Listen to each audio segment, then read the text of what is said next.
नमस्ते मेरी प्रिय दोस्तों। मैं आज आपको एक बहुत ही सुंदर उपनिषदों की कथा सुना रहा हूँ। इस कथा के अनुसार ब्रह्मा जी ने असुरों और देवताओं को ब्रह्म ज्ञान यानी कि आत्म विद्या का ज्ञान दिया था। ये बहुत ही सुंदर और प्रसिद्ध कथा है। सुनिए इसको और बच्चों को और अपने परिवार वालों को भी सुनाइए। एक बार देवों और असुरों ने आपस में मिलकर यह निश्चय किया कि वे प्रजापति यदि यानी सृष्टि के रचयिता श्री ब्रह्मा जी के पास जाकर उस आत्मा के संबंध में ज्ञान प्राप्त करेंगे जिसे पाकर समस्त लोग प्राप्त हो जाते हैं और सब इच्छाएं पूरी हो जाती हैं। देव में इंद्र और असुरों में विरोचन समित काष्ठ यज्ञ में जलाने की लकड़ी हाथ में लेकर प्रजापति के पास पहुंचे। वे 32 वर्ष तक ब्रह्मचर्य धारण किए रहे। उसके बाद प्रजापति ने एक दिन उनसे प्रश्न किया, तुम लोग यहाँ वर्षों से ब्रह्मचर्य धारण किए किस उद्देश्य से बैठे हो? उन्होंने उत्तर दिया, आपने आत्मा के संबंध में कहा है वह पाप रहित है, अजर है, अमर है, शोक से रहित है, उसे न भूख लगती है न प्यास, उसके समस्त आचार विचार और संकल्प सत्य से पूर्ण होते हैं। ऐसी आत्मा की खोज करना और उसे जानना चाहिए। जो जिज्ञासा के बाद उसे जान लेता है वह समस्त लोकों को प्राप्त करता है और उसकी सब इच्छाओं की पूर्ति होती है। भगवान उसी आत्मा के संबंध में ज्ञान प्राप्ति करने के उद्देश्य से हम यहाँ आए हैं। प्रजापति ने कहा, अच्छी बात है, मैं तुम्हें आत्मा के संबंध में उपदेश दूंगा। जो पुरुष आंखों के भीतर दिखाई देता है वही आत्मा है, अर्थात जिस स्वरूप का दर्शन योगी ध्यानावस्थित होकर अपने मन की आंखों के भीतर करते हैं वही आत्मा है, वही अमर और अभय ब्रह्म है। इंद्र और विरोचन ने प्रजापति के उपदेश के गूढ़ अर्थ को नहीं समझा। उन्होंने समझा कि ब्रह्म एक छाया मात्र है जो आंखों में भासमान होती रहती है। उन्होंने प्रश्न किया, भगवान आपने जिस प्रतिबिंब का उल्लेख किया है वह कौन है? जो पानी में दिखाई देता है या जिसके दर्शन दर्पण में होते हैं? प्रजापति मुस्कुराए और बोले, जो दोनों में दिखाई देता है। जाओ पानी में अपनी परछाई देखो और उसके बाद भी यदि आत्मा को जानने में अपने को असमर्थ समझो तो मुझसे आकर फिर पूछना। इंद्र और विरोचन ने पानी में अपना प्रतिबिंब देखा। प्रजापति ने पूछा, तुम लोगों ने क्या देखा? उन्होंने उत्तर दिया, भगवान हमने स्वयं अपने को उसमें देखा, वह हमारा ही प्रतिरूप था, सिर के बालों से लेकर पांव के नाखून तक। तब प्रजापति ने कहा, जाओ अच्छी तरह नहा धोकर सुंदर कपड़े पहनकर मूल्यवान गहनों से सुसज्जित होकर बन ठन कर पानी में फिर एक बार अपनी परछाई देखो। उन लोगों ने वैसा ही किया। सुंदर वस्त्रों और गहनों से सज्जित होकर पानी में अपना प्रतिबिंब देखा। उसके बाद प्रजापति ने पूछा, तुम लोगों ने क्या देखा? उन्होंने उत्तर दिया, भगवान हम लोग जिस तरह सुंदर वस्त्रों और गहनों से सुसज्जित थे उसी तरह सुसज्जित स्वयं अपना ही प्रतिरूप हमने उसमें देखा। प्रजापति ने कहा, वही आत्मा है, वही अमर है और अभय ब्रह्म है। इंद्र और विरोचन प्रजापति का इतना उपदेश सुनकर संतुष्ट हो गए और उनके मन में यह विश्वास जम गया कि वे ब्रह्म ज्ञान से परिचित हो गए हैं। दोनों वहां से वापस चले गए। उन्हें जाते हुए देखकर प्रजापति ने अपने मन में कहा, क्योंकि ये दोनों बिना पूर्ण ज्ञान प्राप्त किए चले जा रहे हैं, इसलिए उनका अधूरा ज्ञान देवों और असुरों की हार का कारण बनेगा। विरोचन अधूरे ज्ञान से संतुष्ट होकर जब असुरों के पास पहुंचा तो उसने उन लोगों को उपदेश दिया, आत्मा अपनापन ही उपासना के योग्य है।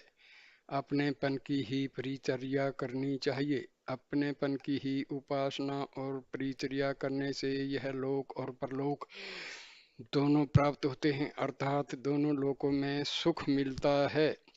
असुरों ने जब विरोचन का यह उपदेश सुना तो उन्होंने तब से किसी को दान करना छोड़ दिया, किसी महत्व आदर्श पर श्रद्धा करना छोड़ दिया और यज्ञ करना बंद कर दिया। जब उनके यहाँ किसी व्यक्ति की मृत्यु होती तो वे उसके मृत शरीर में सुगंधित औषधियों से लेप करते हैं, जिससे वह अधिक से अधिक समय तक सड़ने न पावे। उसे सुंदर वस्त्रों और अलंकारों से सुसज्जित करते हैं और यह सोचते हैं कि इस उपाय से वह मृत आत्मा परलोक में सुख भोगेगी। इधर इंद्र का यह हाल था कि वह रास्ते भर प्रजापति के दिए उपदेश पर विचार करता चला जाता था। वह सोच रहा था, जो प्रतिबिंब मैंने जल में देखा वह शरीर के सुसज्जित होने पर स्वयं भी सुसज्जित हो जाता है। शरीर जब सुंदर वस्त्र या गहनों से अलंकृत रहता है तो वह भी अलंकृत हो उठता है। शरीर जब निर्मल रहता है तो वह भी निर्मल हो उठता है। शरीर अंधा होता है तो वह भी अंधा हो जाता है। शरीर से जब मवाद निकलने लगता है तो उससे भी मवाद निकलने लगता है। शरीर जब पंगु होता है तो वह भी पंगु हो जाता है। इसके बाद शरीर का जब विनाश हो जाता है तो उसका भी निश्चय ही विनाश हो जाएगा।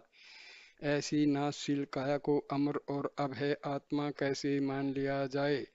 सोच सोच कर उसके मन में भय की भावना उत्पन्न होने लगी। वह देवों के पास वापस नहीं गया। आधे रास्ते से ही हाथ में समित काष्ठ लेकर प्रजापति के पास लौट गया। प्रजापति उसे देखकर मुस्कुराए। उन्होंने कहा, हे मघवन इंद्र, तुम तो विरोचन के साथ संतुष्ट होकर चले गए थे, अब तुम्हारी लौट कर आने का कारण क्या है? तुम क्या चाहते हो? इंद्र ने कहा, भगवान, चूंकि यह प्रतिबिंब जिसे आपने हमें दिखाया है शरीर के अलंकृत होने पर स्वयं भी अलंकृत हो जाता है। शरीर जब वस्त्रों से सुसज्जित रहता है तो यह भी उसी तरह सुसज्जित हो जाता है। शरीर जब निर्मल रहता है तो यह भी निर्मल दिखाई देता है। शरीर के अंधा रहने पर यह भी अंधा हो जाता है। शरीर से मवाद निकलने पर इससे भी मवाद निकलने लगता है और जब शरीर का विनाश होता है तो इसका भी विनाश हो जाता है। इसमें मुझे कोई ऐसा महत्व नहीं दिखाई देता जिसके लिए उसकी उपासना की जाए। तब प्रजापति बोले, मघवन, तुमने ठीक ही कहा है। बात ऐसी ही है। तुम अभी 32 वर्ष तक और साधना करो, तब मैं तुम्हें आत्म तत्व समझाऊंगा। प्रजापति इंद्र ने प्रजापति की आज्ञा के अनुसार 32 वर्ष तक और तपस्या की। तब एक दिन प्रजापति ने उसे उपदेश देना आरंभ किया। प्रजापति ने कहा, जो सोपन में इच्छाओं की पूर्ति होने से संतुष्ट हो उठता है वही आत्मा है, वह अमर और अभय है, वही ब्रह्म है।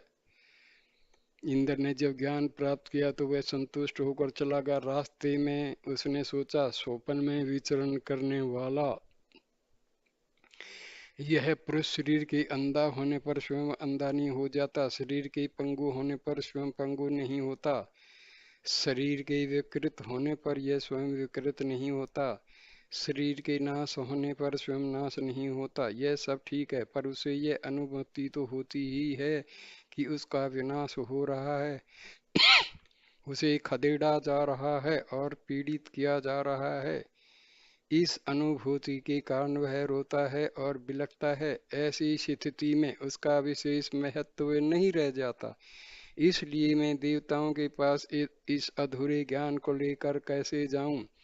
सोचकर उसके मन में भय उत्पन्न होने लगा। वह आधे रास्ते से ही फिर प्रजापति के पास लौट चला। प्रजापति ने उससे कहा, हे भगवान, तुम तो संतुष्ट होकर चले गए, अब फिर क्या सोचकर वापस चले आए हो? इंद्र ने कहा, भगवान, मैं इतना समझ गया कि शरीर के पंगु और विकृत होने पर भी स्वपन में विचरण करने वाला पुरुष स्वयं पंगु और विकृत नहीं होता। शरीर का नष्ट होने पर भी उसका विनाश नहीं होता, पर वह यह अनुभव तो करता ही है कि उसे पीटा जा रहा है, खदेड़ा जा रहा है और पीड़ित किया जा रहा है।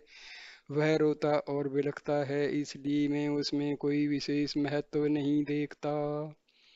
प्रजापति बोले, तुमने ठीक ही कहा है मगवन, बात ऐसी ही है। मैं फिर तुम्हें आत्म तत्व समझाऊंगा, पहले तुम और 32 वर्ष तक साधना करो।